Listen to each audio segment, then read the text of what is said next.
Okay, folks, here we go. We are back to slide format because we're going to do a little bit more data crunching and analysis.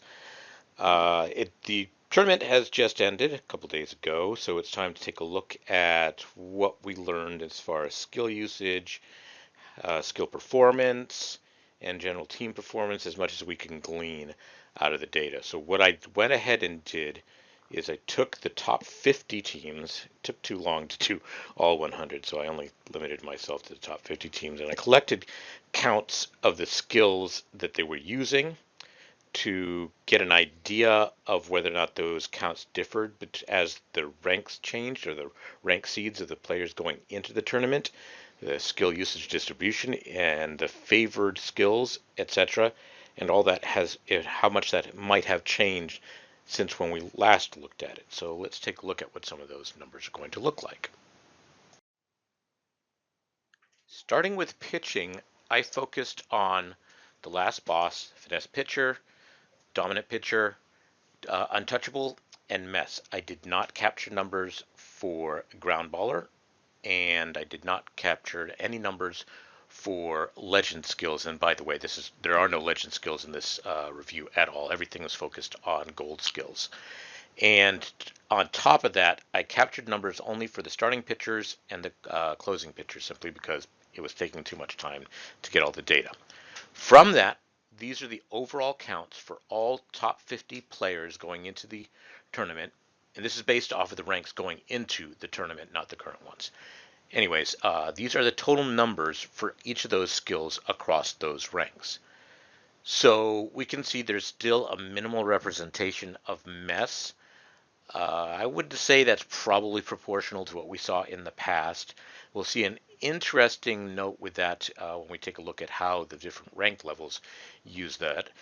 We see that touch has grown almost to the popularity of boss, but once again, I'm still attributing that to the fact that people were nerfing boss so heavily, and people were using untouchable as a alternative to boss. And then we see finesse pitcher still remains by far the preferred pitching skill over dominant pitcher. And anecdotal evidence has always shown us that finesse pitcher does behave better than dominant pitcher, but there were quite a number of combinations of finesse pitcher and dominant pitcher. And I do have to add a side note that I don't have a good way of capturing combinations without a tedious amount of work, and I'm sorry guys, I wasn't willing to put in that level of work, so we're just gonna have to settle for some simple summations. Anyways, let's take a look at how these break out across the ranks. So here we have two different views of the same data. On the right hand side, we can see a proportional view showing the relative usage of skills compared to each other within each ranked band. And then on the bottom left is the same data represented as counts, so that you can compare side by side the relative amounts. And so there's some things to note here. First of all, let me explain. The ranked groups obviously are ranks 1 through 10, 11 through 20, etc., based on the power rankings going into the tournament, not anything to do with how they finished. So you can see a couple things when we start taking a look at this. One, ranked group ranks 1 to 10, substantially lower usage of boss, and also higher usage of mess than any other groups. When I looked at this particular group, I saw a pretty good distribution of skill sets across pitchers. It tended not to be one particular skill set or one super strong skill set that people thought was optimal, such as finesse pitcher and boss, and teams trying to get that on all their pitchers. There was an equal representation across all the pitching. And once again, referring back to the previous video on chasing the meta, this is for the purpose of avoiding getting nerfed heavily by one particular team. If you run up against the wrong team, at least you have a chance. So the overall performance of the pitchers might not be the strongest skill sets, but overall, over time, they're going to do better because you have a variety of sets that are going to not as often get hit by a pitching nerf. So, going on from there, finesse pitcher consistently high across the groups. Also consistent, fairly consistent to a lesser degree, was touch. There was an anomalous group in levels or ranks 31 to 40, which showed a tendency to balance the two. They also showed what was it? They showed a dip in, no, I'm thinking of something else. Okay, sorry. Ranked group 11 through 20 was showing the highest usage of the last boss. And this will all get kind of interesting when we start to look at how each ranked group did and how far they progressed in their tournament. So keep in mind, remember, low usage of boss in the initial group, and 11 to 20 had a higher usage of boss, but probably nothing else particularly noteworthy here. Taking a look at batting skills was also interesting, but I didn't necessarily come up with anything noteworthy aside from one or two things. In particular, we see that charisma and spotlight continue to be very favored skills. And with the benefit of having two strong skills there, you run much less of a risk of getting particularly affected by a charisma nerf or a spotlight nerf if you are balancing your usage between those two. So a consistent usage of those across all your batters is not necessarily a bad idea. There is a big surge in 5-tool player compared to earlier times. This was predicted at the end of last tournament. We were predicting that this was going to rise, and it did. Barrel it up continues to be the preferred contact-based skill, but batting machine has fallen off considerably. In fact, in the highest ranks, it was very low represented. So that was interesting. Prediction is growing in popularity. I think this is largely to do with Supreme players having a good base prediction and being able to build off of that. Personally, I have also seen prediction to be a very strong skill, and when I skilled away from it, I saw a drop off in performance. So if you have it on somebody with a I level of 75 plus, certainly keep it, and then use your what is it? Your your basic stat changing tickets to try and get that a little bit higher. If you can get it over 80, you're doing really well. Slugger's Instinct. I was kind of surprised to see that this had not fallen off as much as it had, or as I was expecting, sorry. I did see that it seemed to be lower in the higher ranked teams than as you went up. There seemed to be a higher representation of it. But let's take a look at that in the actual breakdown across ranks. Taking a look at how the skills were used across the different rank groups, we can see some interesting things. First off, you'll notice in the top a heavy usage or migration to 5-tool player by the top ranked teams.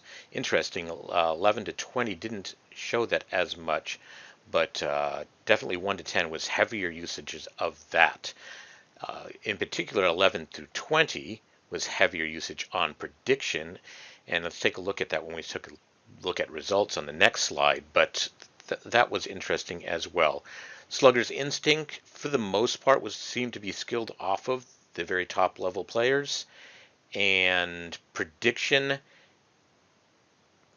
interesting, and we mentioned that group 11 to 20, higher representation of that, and of course batting machine also being skilled off of things. Fairly even distribution of charisma and spotlight, nothing noteworthy there.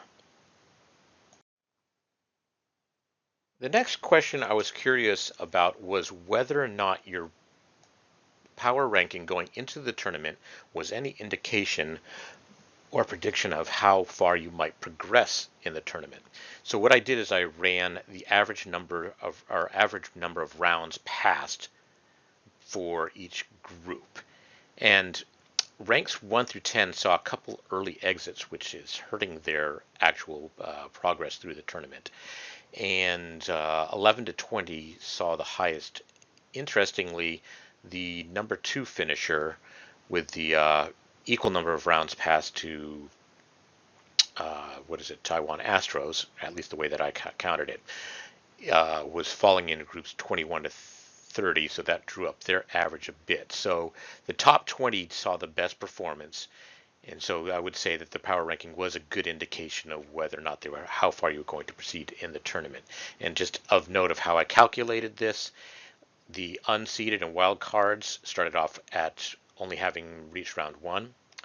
Anybody who was seeded automatically was started at round 2, and anybody who made it to the finals was considered to have made it past to round 7. I didn't count Taiwan Astros of having made it to round 8. Perhaps I should have done that. But anyways, now if we think about back to what we were looking at earlier, a lower representation of boss in group 1 to 10 and a higher representation of boss in 11 to 20 doesn't seem to indicate that the lower representation of boss doesn't seem to indicate that the performance was better. Interestingly enough, and same thing with 5 tool. 5 tool was heavier in 1 to 10 and not as heavy in 11 to 20. So those are two interesting notes. I would encourage you to actually go ahead and flip-flop between these graphs and the video and compare and see if you can come up with your own conclusions. I'd really be interested in seeing if anybody has any other observations that I missed, because I obviously don't see everything. I really appreciate the input. So give me some feedback. To wrap this all up, let's take a look at some other observations that I noted when I was going through the various teams, not necessarily actually skill counts or that type of stuff. First of all, I did see a significant number of teams that were still leveraging the mentor skill crisis, level 3 mentor skill crisis. And to recap from the last skills video that I did, this is the one that allows your first, until you get your first hit, your batters potentially have or will have a little bit of boost and chance to get a hit if you have bench players of the same position and same grade. And I'm pretty sure they're lumping in diamonds with black diamonds, so those are considered the same grade. And next, catchers, as we know, laser beam's the trend, and it has been proven that it is effective. And for the teams that were using laser beam, or at least the ones that a few that I looked at, where the catcher did not have 5 tool, some teams were actually training up fielding to compensate for that. And this is a valid strategy, because I have some data. I've alluded to this before. I have some data that I collected, and eventually I'll get off my ass and publish a video on this. But basically, I have proven with data that the higher the fielding level of your catcher, in addition to laser beam, the better performance you're going to get out of your pitchers. So you can boost that with 5 tool, or you can focus on that and still get better performance. And they do stack on each other. Laser beam does stack on high fielding, and that was proven through performance of teams within the ranked tournament. Next, trainers affecting timing and strike zone were less favored. So that would mean things like home run hitter, power hitter, leading hitter, those types of things, corner work master, things that are affecting the outcomes of the at bat versus timing and strike zones and chances of strikes. Those seem to be favored. Okay, offense. Ever since that patch, offense is continuing to punish starting pitchers. We're seeing lots of runs scored, and consequently, seeking one particular golden skill set to try and carry you through is not the best strategy.